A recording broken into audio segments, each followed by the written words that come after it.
bendición. Que viva Chango. ¡Papi, asile! Que viva Chango. Todos los días, papá. Que viva Chango, señores. Virgen venerada y pura, Santa Bárbara bendita. Virgen venerada y pura, Santa Bárbara bendita. Nuestra oración favorita llevamos hasta tu altura. Que viva Chango. Que viva Chango. ¡Papi, asile! Que viva Chango, señores. Con alegría y ternura quiero llevar mi trovada allá en tu mansión sagrada, donde lo bueno ilumina, junto a tu copa divina y tu santísima espada. Que viva Chango. Todos los días. Que viva Chango. Allá, papá. Que viva Chango, señores.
Con tu fluido, tu sagrada bendición. Que viva Chango, que viva Chango, que viva Chango, señores. Yo también de corazón te daré mi murmurío, con orgullo y poderío haré que tu nombre suba, y en el nombre de mi Cuba este saludo te envío. Que viva Chango. Que viva Chango. Todos los días, papá. Que viva Chango. Que viva Chango, señores.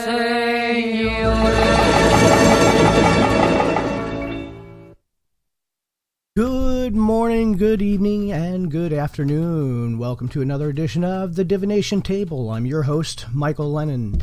And tonight our special guest comes all the way from Spain.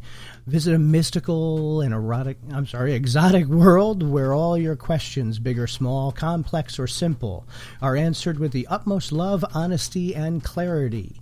You can enjoy a beautiful 80 deck of sublime tarot cards depicting mythical and legendary creatures as they guide you to a place where all your problems are left far behind and faith and positive energy in the life are restored. Playful and serious as well as friendly, these childlike creatures will aid and entice you to discover the answers you have been seeking through diverse messages found in the Comprehensive Companion Guide, which is simple to understand and learn. He's a winner of multiple awards, so please welcome our special guest. Let me bring on j-r-rivera.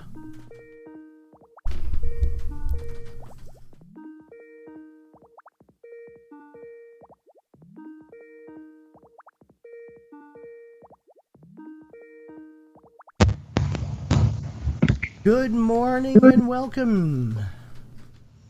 Good morning. How are you? I know it's early in the morning over there. Kind of. About what, 1 a.m.? About. So you are a diviner and... I'm sorry, go ahead. No, I didn't say anything.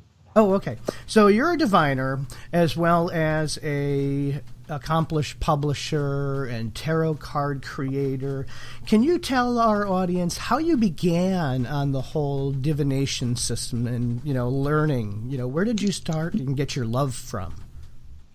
Well, tarot reading has always been interesting to me. I've always seen it in my my parents as well, they see it as an art form, such as like being able to look at drawings and paintings and being able to study them and interpret them in an artistic type of way. And that's always been something that I like, to look at symbols, to look at images, and to be able to study them. And also, I've been reading tarot cards since I was 13 years old. So that's over 9 years or so. So it's a long time. And I started with a French, well, it's a very common tarot deck in Spain. It's called Le Tarot Egipcios. It basically translates to the Egyptian tarot. Okay. But it has nothing for some reason, it has nothing to do with Egyptian symbolism or anything like that. What it has to do is like it's a tarot deck, a Spanish version of the Etalia tarot. Okay. So that's the one that I started reading at the age of 13. But then at that time, I only had the tarot deck. I didn't have the book to it, so I just started reading intuitively. And then after a while, I went ahead and got me the Rider-Waite. And that's when I started, going into a different tarot system, which, till today, it's kind of difficult for me to be able to, well, not difficult, but since I've been reading the Etalia tarot for so long, when I read the Rider-Waite, I have to, like my mentality, I have to prepare for a different role or something. I have to, I don't know if that's the right example in English, but I have to, when I see the Rider-Waite, I have to like totally discard the meanings towards the Etalia tarot and just concentrate on what the Rider-Waite means. So basically that's how I got into tarot, and when I used to read with the Etalia tarot and then with the Rider-Waite. Years later, I have over 500 tarot deck and oracle decks. No joke. I have like a lot of them. Well, we do collect those. And, it's important, what you just pointed out for a lot of people and a lot of newbies, new readers, people that are learning. It's important that when you pick up a new set, you really need to delve in to learn the actual meanings of all the different cards. Like my original deck that I read for years was from 1850, and it's similar to the Grand Jeu Lenormand. Now, it came with no book. I was always very practical in reading symbology and reading the images, so I read it from a practical standpoint and intuitively as well. Later, when I started learning other systems, I had to do the exact same thing. I had to put that mindset aside, and I had to develop a mindset for this system, which is completely new. And I couldn't blend one with the other because they did not communicate effectively the same exact way. Mm-hmm. So I think it's important for, the audience to understand that, learn all the meanings, from one system to the next. Don't move and blend from one to the other. Each has their own particular language that we have to learn and understand. That's correct. And also when I started reading oracle decks, oh my goodness, oracle decks have like such different meanings, messages to the cards. So when I was reading them, you compare 78 cards, traditional cards that have the traditional meaning, like Three of Swords, disappointment, the Ten of Wands, hardship, and and so on. So when somebody wets their feet and starts reading the oracle decks, it's like only anywhere from 36 to 50 some cards, and with totally different meaning. So when I started reading oracle decks, I thought that almost killed me, having to learn a totally new system. It was like, oh my goodness, this is horrible. And so, I love oracle decks, and I know people who just read nothing but strict and pure oracle decks, and to each their own. But their oracle decks are nice, and they happen to be a bit more, how can I say, more, I would say intuitive. Because, obviously, if you have, let's say, the Five of Pentacles, you're going to know what that means automatically, or you have the High Priestess, you're going to know what it means. But when you have an oracle deck and you have, like, let's say 2 hummingbirds kissing and it says love, of course, that takes like a whole different interpretation. I don't know if I'm making any sense, but that takes a whole different level of interpretation. Yeah, imagery is a very important part intuitively from which we draw upon different meanings from our own life experiences. So, in an oracle deck, one particular card for you may have a totally different meaning for me because of all the life experiences that I've been through, which are going to be different from yours. Right. So it's like learning an actual language, whether you're learning Spanish or French or any other language, they all have their own way of speaking and how the nouns and the verbs, and the adjectives are placed within a sentence. I believe all decks have their own particular language that you have to delve in and you have to actually learn and understand that language. That is correct.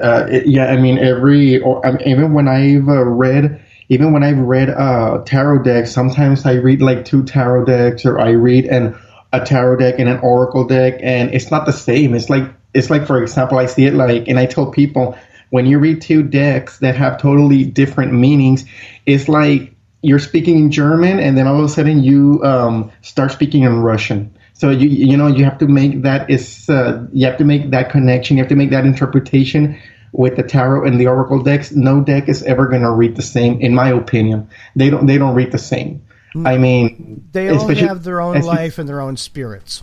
Exactly, especially since tarot decks, there's so many tarot decks nowadays.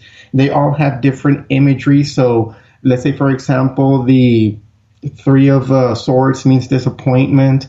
In another image, it could be somebody crying their heart out. So it means, tears, crying, and so forth. Or it could be somebody that's severely depressed. So it could mean depression. Also, the imagery has a lot to do with the interpretation. It gives it like a new meaning to the cards. Right. And, tarot is very in-depth. It has so many different layers. Aside from the imagery, you've got the numbers, the suits, all of these little nuances of the cards also add additional flavors and layers, because we all know that the numbers also represent the different cycles that people go through, during lifetime. The good, the bad, the ups and the downs. It's a pattern that flows from the ace to the 10. So we go through those cycles, and people need to understand, the full history. They need to learn the life of each suit, from beginning to end, and how they play on one another. Right. It tells a story, and I've always pictured, to me, tarot has always been as you said, from ace to 10, or and then from the courts, from the page to the king, and from 0 to 22, to 21.